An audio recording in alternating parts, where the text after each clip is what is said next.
Salut à tous, j'espère que vous allez bien. Aujourd'hui, j'ai encore une fois le plaisir de vous retrouver pour une nouvelle vidéo foire aux questions.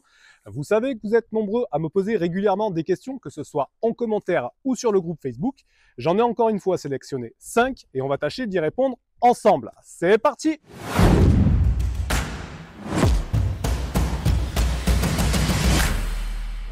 Alors les amis, on va commencer cette foire aux questions, mais alors avant d'aller plus loin, je vous invite pour ceux qui n'y sont pas déjà à nous rejoindre sur le groupe Facebook. Vous savez qu'on a un groupe qui est affilié à la chaîne et qui porte le même nom. On est maintenant 400 à partager quotidiennement la passion du tir et des armes. Donc venez nous y rejoindre nombreux, vous avez le lien en bas dans la description de la vidéo. On commence maintenant avec notre première question. Et cette première question, qui revient régulièrement, est « Puis-je conserver mes armes à feu si je ne renouvelle pas ma licence de tir ?» Donc c'est une question qui est très intéressante et à celle-ci, j'aimerais vous répondre que oui, mais que ça va dépendre de la catégorie d'armes. C'est-à-dire, je m'explique, si vous êtes dans un club FF Tir, vous allez avoir accès à de la catégorie C et également à de la catégorie B. Si vous êtes inscrit dans un club de ball trap, FFBT, vous aurez uniquement accès à de la catégorie C. Si demain, pour X raison, vous décidez d'arrêter la pratique du tir sportif, vous allez tout à fait pouvoir conserver vos armes de catégorie C, y compris les munitions que vous possédez déjà. Alors attention, petite subtilité, vous n'aurez plus le droit d'acheter des munitions, forcément. Et attention, vous n'aurez plus le droit non plus de pouvoir tirer, et ce, même sur terrain privé. Donc vos armes, vous les aurez, mais légalement parlant, vous ne pourrez plus les utiliser. En contrepartie, pour les armes de catégorie B, eh bien, vous serez obligé de vous en séparer. Donc, vous aurez un délai pour cela et plusieurs possibilités, c'est-à-dire soit de passer par un armurier pour faire soit un dépôt-vente, soit une reprise directe, ou bien de les vendre par vos propres moyens sur un site type NaturaBuy. Donc, voici pour cette première question. On va maintenant passer à la question 2. Et alors, la question 2 est comment intégrer un club FF Tir qui exige un parrainage lorsqu'on ne connaît personne? Alors là, les gars, j'ai envie de dire banco parce que on est nombreux à s'être cassé le nez la première fois qu'on a voulu intégrer un club FF Tir et prendre une licence. On a tous au moins une fois entendu cette fameuse phrase si vous n'avez pas de parrainage, on ne peut pas vous faire de licence et vous laisser intégrer le club. Mais alors, comment faire quand on ne connaît personne dans ce monde-là pour pouvoir être parrainé? Eh bien, en y réfléchissant un petit peu, je pense qu'il y a deux possibilités qui s'offrent à nous. La première, c'est de discuter avec le président, d'essayer de lui faire comprendre la situation dans laquelle vous vous trouvez et de négocier, de pouvoir venir en tant que spectateur, tout simplement, les jours d'ouverture du club pour pouvoir échanger, discuter avec les passionnés et les licenciés, qu'on puisse voir votre visage régulièrement, vous assimiler, de façon à ce que vous puissiez un jour avoir une âme charitable qui accepte de vous parrainer pour que vous puissiez intégrer le club.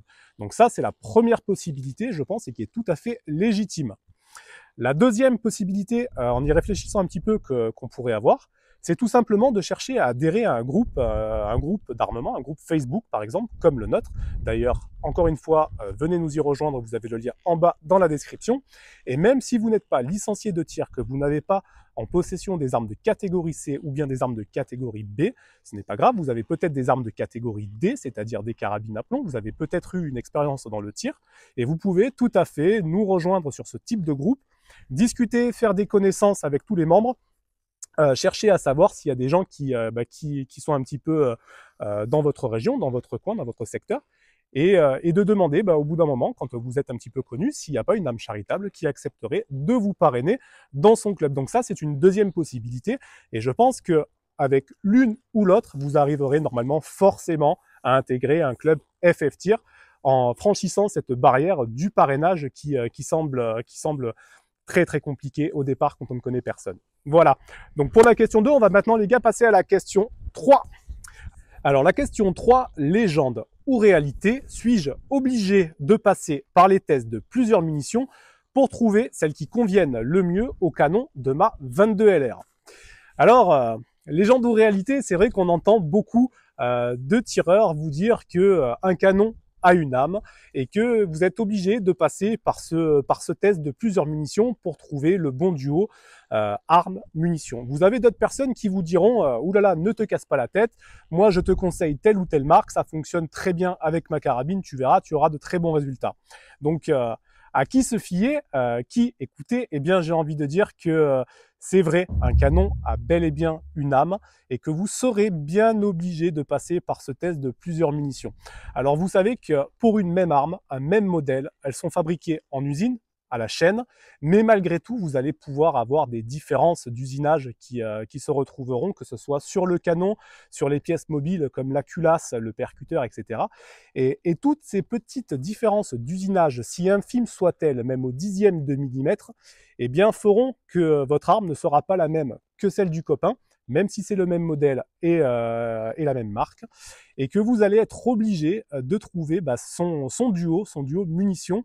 Et donc ça va passer par l'achat de plusieurs marques et par des tests, donc des tests de précision jusqu'à trouver la munition qui cycle correctement dans votre carabine, la munition avec laquelle vous obtenez le meilleur groupement.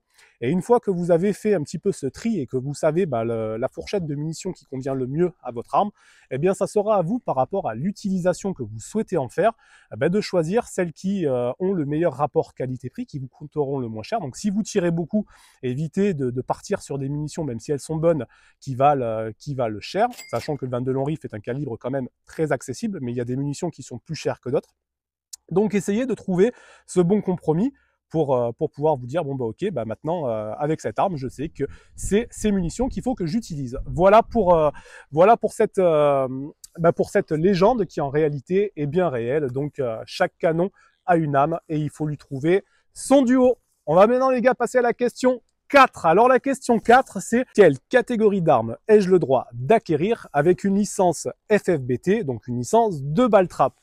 Eh bien, vous aurez accès à toutes les armes de catégorie C et croyez-moi, elles sont nombreuses.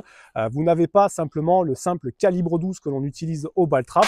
Vous pourrez acquérir bien évidemment des calibres 12 semi-automatiques. Vous pourrez acquérir des fusils à pompe en calibre 12, mais vous allez aussi pouvoir avoir de la carabine 22 long rifle, donc de la carabine à verrou ou à réarmement linéaire. Vous aurez des calibres type du 222 Remington, type du 308. Enfin, vous avez une grosse possibilité, un gros panel d'armes. Donc, n'ayez pas peur de vous cantonner à une licence de balle trap, parce que si vous aimez le tir et que vous avez envie de vous ouvrir à un panel d'armes un petit peu plus important, même avec une licence FFBT, vous aurez cette possibilité d'acquérir plusieurs calibres différents. Et cette question 4 qui nous amène donc à la question 5, qui est: si je n'ai qu'une licence de balle trap, faute d'avoir pu trouver un stand FF tir pour m'accueillir, comment puis-je utiliser mes armes acquises en catégorie C, mais qui ne rentrent pas dans le cadre de la pratique du balle trap?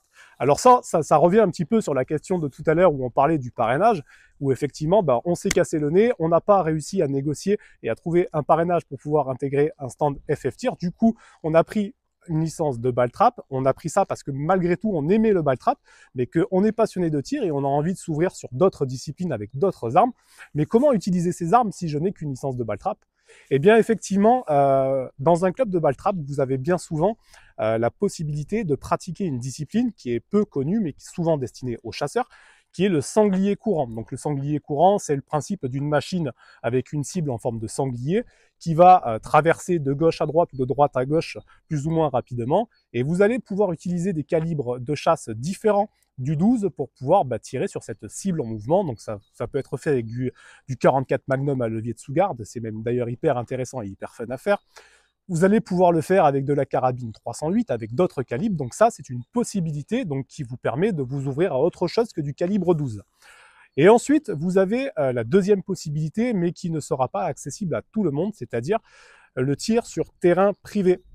Donc réfléchissez-y bien, si vous n'avez pas de terrain privé, malgré tout vous serez quand même limité, mais pour les personnes qui ont cette possibilité, donc qui connaissent quelqu'un qui leur fait une autorisation, je précise, écrite pour pouvoir tirer sur le terrain privé, ou alors des gens qui ont eux-mêmes leur propre terrain privé, vous pouvez tout à fait, avec un minimum de sécurité quand même, utiliser vos armes comme moi par exemple je le fais, c'est-à-dire un terrain qui soit clôturé, un terrain qui vous appartienne, ou alors si vous avez l'autorisation de tirer dessus, un pas de tir sécurisé, c'est-à-dire avec de quoi arrêter les munitions, les ogives, pour éviter les balles perdues et éviter que ça soit une nuisance sonore trop importante pour le voisinage. Donc pourquoi pas tirer avec des calibres silençables, ou alors si c'est un terrain qui est complètement isolé, vous pourrez vous amuser à tirer avec des calibres bruyants un petit peu plus péchus.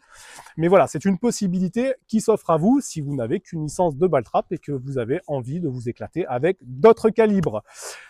Pour terminer cette foire aux questions, je voulais aussi aborder un petit sujet qui revient régulièrement, notamment sur le groupe et avec les débutants, les nouveaux licenciés, qui concerne le choix de leur 22 long rifle ou de leur première carabine lorsqu'ils commencent le tir.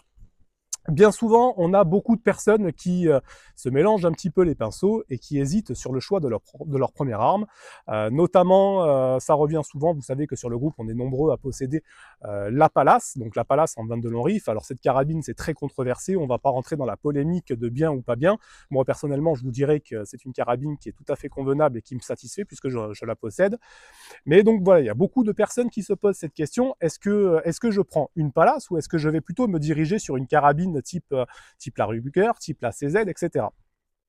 À ces personnes, j'ai envie de vous dire que c'est totalement différent, vous ne pouvez pas les comparer. C'est-à-dire que si vous prenez une Ruger Rimfire Précision, c'est parce que vous cherchez une carabine qui va être typiquement dédiée pour faire du tir de précision, et je précise sur appui, parce que c'est pas une arme que vous allez utiliser en tir debout à bras francs. C'est vraiment une arme qui est faite pour du tir sur appui, pour faire de la précision et de la longue distance.